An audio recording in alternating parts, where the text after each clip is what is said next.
This meeting is being recorded. Welcome and thank you for joining us today for the HHC Capital Corporation Semi-Annual Board Meeting. Today's meeting is officially called to order. For the record, please note Matthew Siegler is representing Dr. Mitchell Katz, Erin Kelly.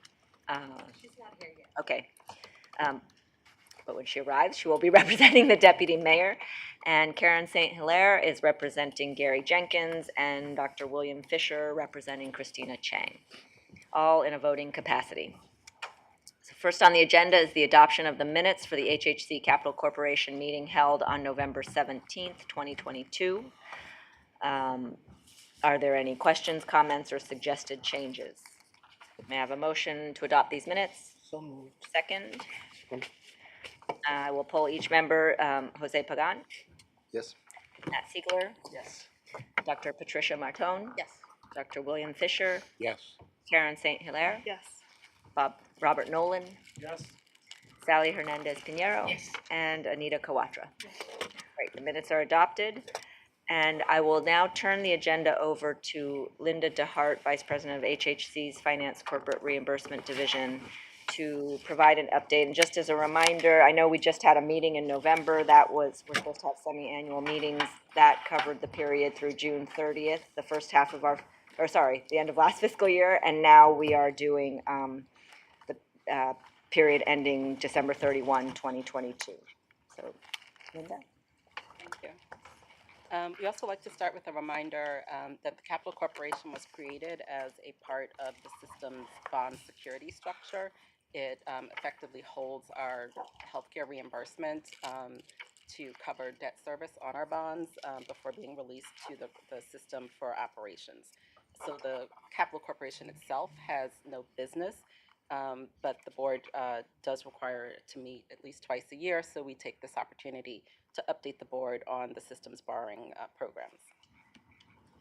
As Frida mentioned, we just met in November for the January through July update. We're meeting again because we wanted to get back on a schedule of what we had historically done, which was to meet in January and July to cover covering the first half of the fiscal year in the January meeting. So we'll be presenting July through December results. On this first page, we provide an overview of our outstanding bond portfolio, which totals $471.9 million. It is just under 75% in tax-exempt fixed-rate bonds, the balance in tax-exempt variable rate bonds. Our variable rate bonds are supported by letters of credit from TD Bank and JP Morgan. The TD Bank letter of credit, which covers a smaller piece, the bulk of our remaining variable funds, was recently extended from an expiration date of September 23 to September of 27.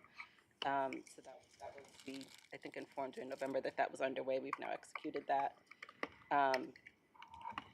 The balance of the variable rate bonds are supported by letter of credit from JP Morgan, which is expiring in February of 2026, which matches the maturity of those bonds that are covered by that letter of credit.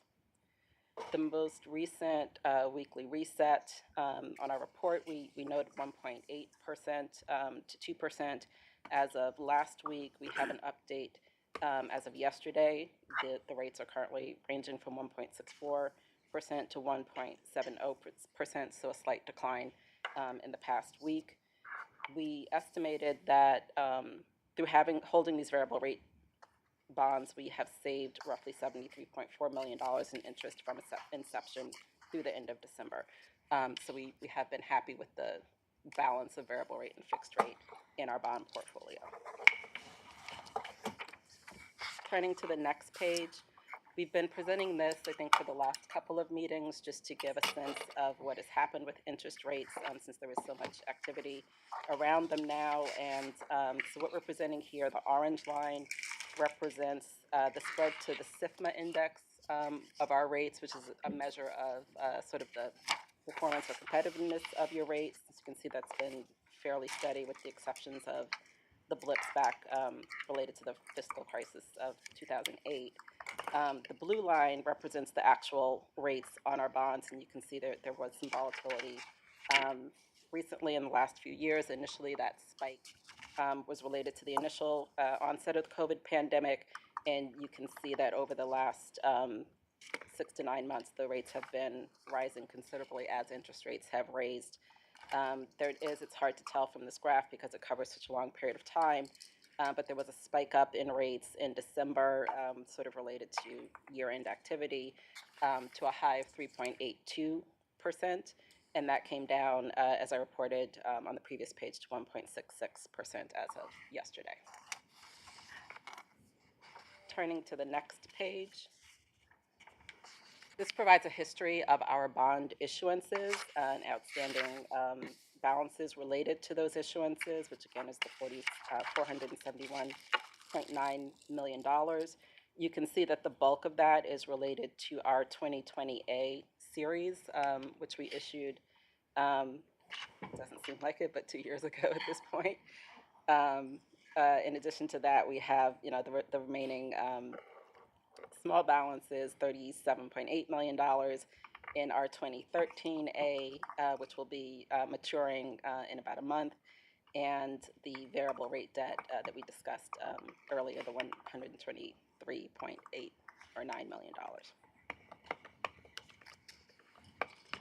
Turning to the next page, this is the status of the construction fund from the 2020A series bond issuance.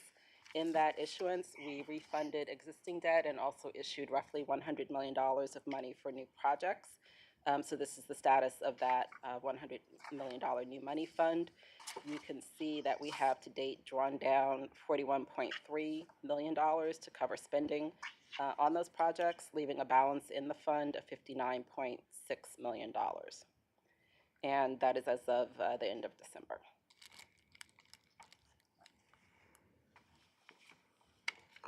So we discussed last time we would start to look a little more deeply on the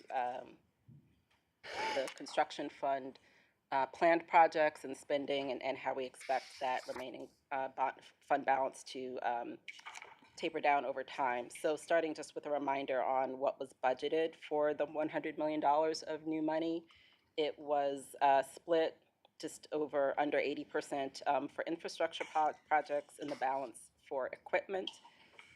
We've given you a breakout by facilities. Many of you are interested in understanding that, as well as on the pie chart, a little more detail on the types of projects that are included. You can see that within infrastructure, the bulk of the projects are for HVAC and roof. And for equipment, the funding was split roughly half to imaging and the balance to other types of medical equipment. When this project budget was developed, we asked both supply chain for equipment and Office of Facilities Development for infrastructure to look at existing planned projects, try to select projects that were fairly ready to go. And our goal at the time of issuance was to try to spend these funds down within about 18 to 24 months. As you can see on the next page, which shows the status of the spending, we have had some challenges in that regard with respect to the timing of our spending. Much of it related to supply chain issues that have sort of plagued everyone.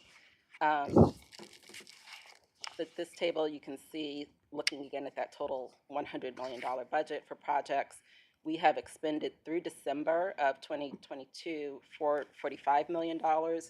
That includes $22 million for equipment, which is the entire amount anticipated to be spent for equipment projects, and $23 million for infrastructure. We have worked with the Office of Facilities Development on their plan for timing of the remaining spending, which would be entirely for infrastructure, and they are projecting that by the end of this fiscal year, they will have spent an additional $32.9 million, and will complete the balance of the spending for these projects in fiscal 24, totaling $22.3 million. So on these pages, we focus in on infrastructure, which is where the remaining spending will be occurring. This shows you cumulatively, including spending to date, how the timing of how those funds will be drawn down, as well as the number of projects that they're managing. And you can see that they have quite a full project load, and this really is only a portion of their work considering what they have in city funds and other types of funding.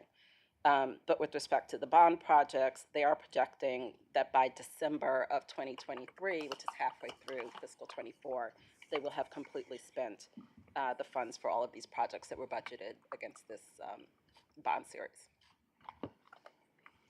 The next page really shows you that same information, but gives you the monthly flow that's projected to meet that timetable. We will be moving forward, working with OFD to track against these projections and report back to you. We know that was something that the board was interested to see how our projections compared to actuals over time.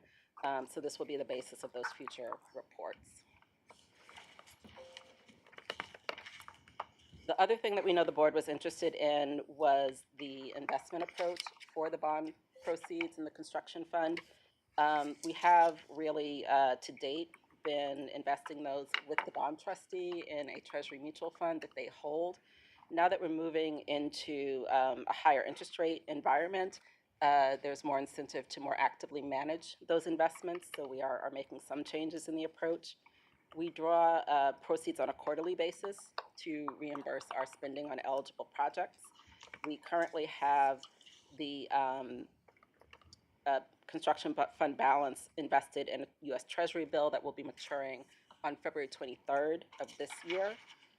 Once that matures in time for our first quarterly draw of this calendar year, we will be working with OFD in terms of the status of the projections, as well as the controller's office, who actually manages the investment, to prospectively invest the bond funds in treasury bills with sort of timed tranches that we expect to be released or maturing in time with our anticipated quarterly draws based on the projected spending.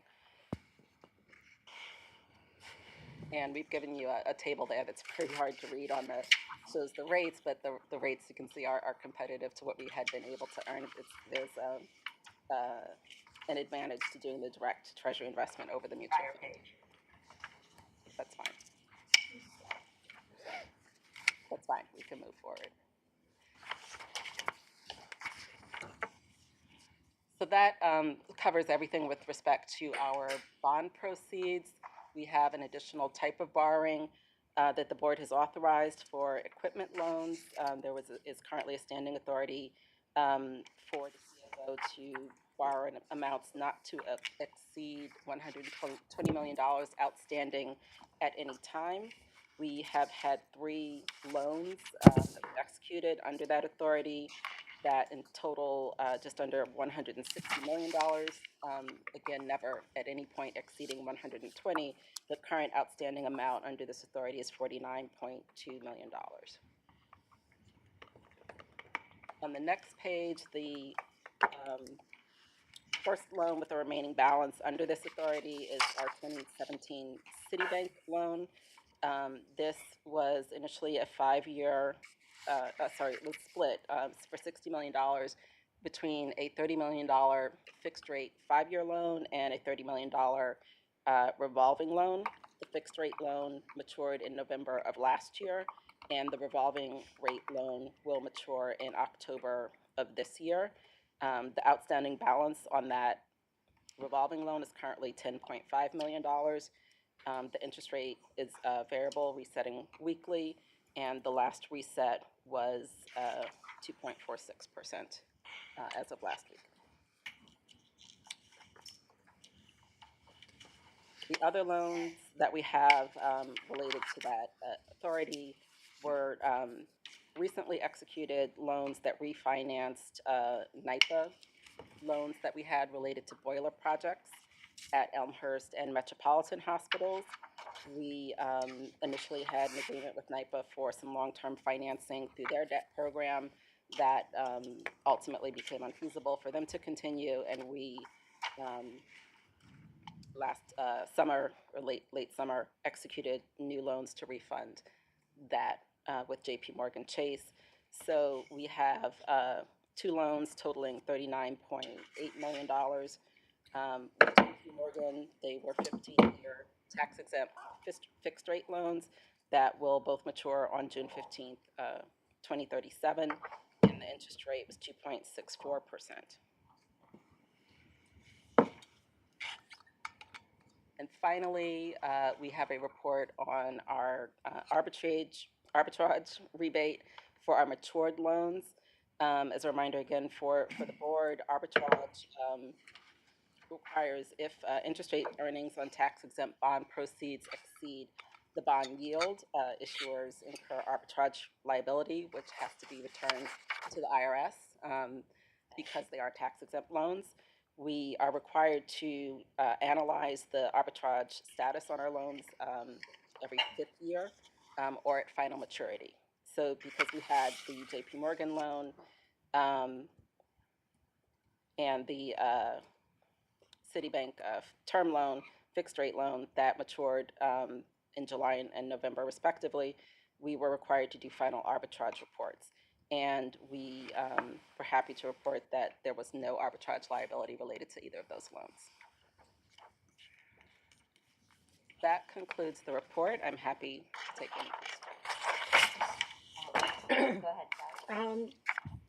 Just going back to the 2021 issue, I had 3 questions. One, was that the first time we were able to refund and free up a reserve that way? And then 2, in terms of the use of the proceeds, was the use just because we've been doing equipment and infrastructure financing? Could we have had other uses? And the time frame in which they have to be drawn down, what was the basis for that again? So if we can turn back to slide 3, I think it is, that shows you the history of the issuances, and there are notes there. We have refunded many of our bond issuances many times, and there are quite a few notes on the page that indicate which issuances refunded prior issuances. And in some instances, included new money as well. So that's something that we are always looking to take advantage of when there's an opportunity for savings on a refunding. We track closely with our banking partners what opportunities out there, as well as with our financial manager, financial advisory firm. So we're always looking for that opportunity. Okay. And are the uses and the time frame, were those limited by external documents, or were those just decisions we made? There were a couple of factors with this most recent issuance for the $100 million. One is because it was paired with a refunding, there were requirements to match certain useful life targets related to the original assets that were being refinanced. So we did provide OFD some useful life targets for those projects, which I think, sort of made it a little more difficult for them to come up with some projects that matched. But that was a requirement that we did have to meet. In terms of the spending targets, those were our own guidelines, just generally because, we borrow everything up front through a bond issuance and are immediately paying interest. We didn't want to have the funds sitting for too long. So it was really what we thought was reasonable as a target. I think it's been, as you're aware, a very difficult environment for spending because of supply chain issues, because of the continuing, varying demands at the facilities with other projects that have come up. So we've not been able to meet those targets, but we think generally that's a reasonable time frame for when we're borrowing to try to expend funds. Okay, thank you so much, Linda. Other questions from members? No? I just want to, and following a little bit on some of your questions, Sally. First, I thank you for the report, Linda and Pauline. A couple of things just on interest rates. I know we have a fairly sizable portfolio of variable rates, about a quarter of our portfolio, and that has been, as Linda identified, very advantageous for us over the years because the rates have been so low. I think I saw on the chart it was something like averaged 0.53%, so that's very, very low. But as with all things, variable rates go up, and so we're experiencing that now, and so some of that has increased, and it's volatile. It's gone up. I think it was 382 at the end of last year. You said 166 most recently. And so I think but it's still very prudent to have that. I think over the long run, it's proven to be very advantageous. And what you just talked about in terms of investments helps us to offset some of that risk. So before, Sally, one of the reasons why we wanted to make sure we didn't have money borrowed sitting around, I think why Linda and Pauline and OFD were trying to hone in on this 24-month spend down schedule is because you couldn't earn anything, but right now we're able to earn a lot more, so we actually are benefiting from that. I think the borrowing rate at usually 1.789, that's the most you could be earning, but we're able to earn a lot more if we are able to spend the money in time. So the arbitrage that Linda talked about Right. gives us the ability to keep some of that excess earnings that we might be experiencing now. So I think this is all really well managed and well planned, so thank you for that. The one question I did have, Linda, is that I think if you have excess, because I was looking, the construction fund balance is 59.6 million right now, and I think what's programmed for the remainder is about 55 million. So will you be able to potentially identify some additional projects or spending if that pans out to be Yeah. excess earnings?